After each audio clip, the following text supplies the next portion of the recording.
Here's a mind-blowing revelation that might just, change your perspective a bit. Did you know that the largest man-made explosion before the atomic bomb wasn't a planned military strike or some catastrophic industrial accident in a distant land? No, it was actually a devastating event that tore through a major North American port city.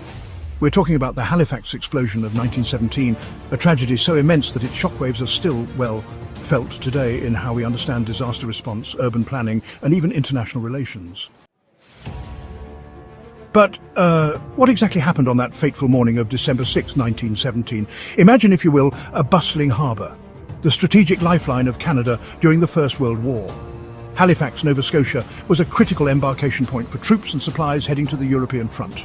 Now picture this, 2 ships entering this busy waterway. One was the SS Mont-Blanc, a French cargo vessel carrying, a staggering 2,925 tons of high explosives. We're talking picric acid, TNT and gun cotton, essentially a floating bomb. The other ship, the Norwegian vessel SS Imo, chartered by the Commission for Relief in Belgium. So how could such a dangerous cargo end up in a civilian harbour, you might wonder?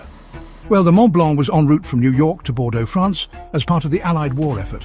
Its volatile cargo was destined for the battlefields. But here's the thing, why wasn't such a hazardous shipment more carefully managed? Wartime urgency, combined with perhaps a touch of complacency, created, a recipe for disaster. Now let's picture the scene as it unfolded just before 9:05 in the morning. The Imo, leaving the harbour, and the Mont Blanc entering, collided in the narrowest part of the channel, a spot ominously known as the Narrows. It wasn't, a high-speed collision, but the impact was enough to cause a fire to break out on the Mont Blanc's deck. That fire quickly ignited the highly flammable benzol stored in drums. What happened next defied comprehension for those who witnessed it. For nearly 20 agonizing minutes, the burning Mont Blanc drifted towards Pier 6, attracting curious onlookers unaware of the unimaginable catastrophe about to unfold. Firefighters rushed to the scene, attempting to extinguish the blaze, oblivious to the volatile cargo below.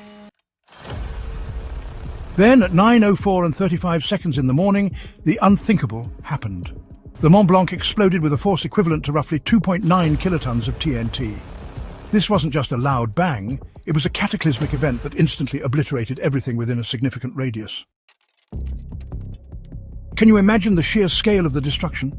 Over 1,900 people were killed instantly, and approximately 9,000 more were injured, many blinded by flying glass. Entire city blocks were flattened, buildings crumbled into dust. The force of the blast created a massive tsunami that crashed onto the shore, adding to the devastation. The shock wave was so powerful, it shattered windows over 100 kilometers away and was even heard as far as Prince Edward Island.